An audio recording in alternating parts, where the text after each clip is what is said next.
ඉතින් ඔයාලා දන්නවා ලංකාවේ විශ්වාසදායක බැංකු අතර ඉහළ තැනක ඉන්න NDB බැංකුවේ දැනට දවස් කිහිපයකට කලින් විශාල මූල්‍ය වංචාවක් වුණා.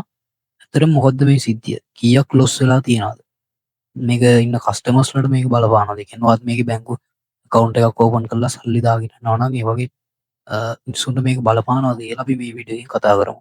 ඉතින් ඇත්තටම මෙතන වෙලා තියෙන්නේ මේ පිටින් කවුරුත් ඇවිල්ලා බැංකුව මංකොල්ල ගහලා වගේ සිද්ධියක් නෙමෙයි.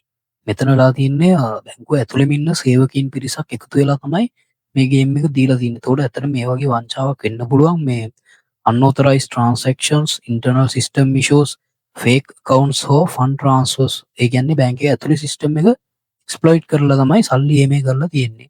ඉතින් ඊළඟට බැංකුව කීයක් මේකෙන් වෙලා තියෙන පාඩුව කොච්චරද කියලා බැලුවොත් දැනට තියෙන රිපෝට්ස් අනුව නම් වෙලා තියෙන පාඩුව රුපියල් බිලියන 13කට අධිකයි කියලා තමයි කියන්නේ. එතකොට මේක ඇවිල්ලා එක පුද්ගලයෙක් කරන එකක් නෙමෙයි, කට්ටියක් පුද්ගලින් සාමාන්‍ය බැංකු පද්ධතියක්ම කරපු වංචාවක් කියලා තමයි දැනට කියන්නේ. ඒ කියන්නේ බැංකුවේ සෙක්ටර්ස් කිහිපයක් එකතු වෙලා කරපු වංචාවක් කියලා තමයි දැනට නම් රිපෝට්ස් වලට අනුව තියෙන්නේ. ඒතකොට හැබැයි මේකෙන් ඇත්තටම ඉන්ෂුරන්ස් සහ ඉන්ටර්නල් කන්ට්‍රෝල්ස් තියෙන නිසා මේ ලොස් එක රිකවර් කරන්න chance එකක් තියෙනවා බැංකුවට. ඇත්තටම මේක තමයි වැදගත්ම ප්‍රශ්නේ. ඒක තමයි කස්ටමර්ස්ලාට බලපානවාද කියන එක.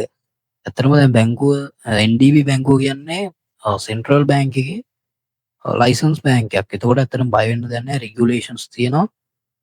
සල්ලි ප්‍රොටෙක්ට් කරන සිස්ටම් එකක් තියෙනවා. ඒක නිසා කොයි වෙලාවකවත් කස්ටමර්ස්ලාගේ සල්ලි වලට මේකෙන් හානියක් වෙන්නේ නැහැ. මොකද සාමාන්‍ය සේවිංස් account holders ලා තමයි ගොඩක් ඉන්නේ. එතකොට ඩිරෙක්ට් ලොස් එකක් වෙන්න තියෙන chance එක ගොඩක් අඩුයි.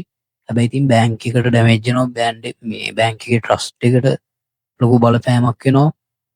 දැන් ඊළඟට බැංකුව ගන්න පියවර ගැන කතා කරොත් ඉතින් මේ වගේ දෙයක් වුණාම ඕනම බැංකුවක් කරන්නේ සාමාන්‍ය පොදු වැඩ කටයුතු ටික.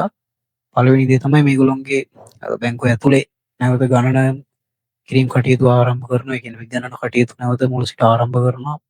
එතකොට පොලිසිය, ෆයිනෑන්ෂල් ක්‍රයිම් යුනිට්ස් මේ වගේ දේවල් ආපහු ඉන්වෝල්ව් වෙනවා බැංක් එකට. එතකොට මේකට සම්බන්ධ සියලුම පාර්ශව වැඩ තහනම් කිරීමකට ලක් වෙන්න පුළුවන්. එතකොට සිස්ටම් සිකියුරිටි අප්ඩේට් කරනවා. ආපහු සමහර පාර්ශව වලට සිරදඬුවම් ලබන්නත් ඉඩකඩ තියෙනවා. ඉතින් අන්තිම දේ බැංකු දැන් මේ වංචාවෙන් බැංකු පද්ධතියට වෙන්න පුළුවන් හානිය ගැන කතා කරොත් ඇත්තටම පාරිභෝගිකයන්ට බැංකු සමග තිබ්බ විශ්වාසය paludu වෙනවා. එතකොට ස්ටොක් මාකට් වල බැංක් ෂෙයාර්ස් ඩ්‍රොප් වෙන්න පුළුවන්. එතකොට තව දෙයක් තමයි කමර්ෂල් බැංක්, HNB මේ වගේ තව අනිත් බැංකු මේකෙන් වාසි ගන්න පුළුවන්. තව දෙයක් තමයි අපි ඔන්ලයින් බැංකින් යූස් කරනකොට ගොඩක් පරිස්සම් වෙන්න ඕනේ. ඒකට මේ වගේ ෆයිනෑන්ෂල් වීඩියෝ ගැන දැනගන්න ඔයාලට ෆයිනෑන්ෂල් කැරියර් ග්‍රෝ කරගන්න අපේ channel එක subscribe කරලා තියාගන්න. එහෙනම් අපි ඊළඟ වීඩියෝ එකෙන් හම්බෙමු.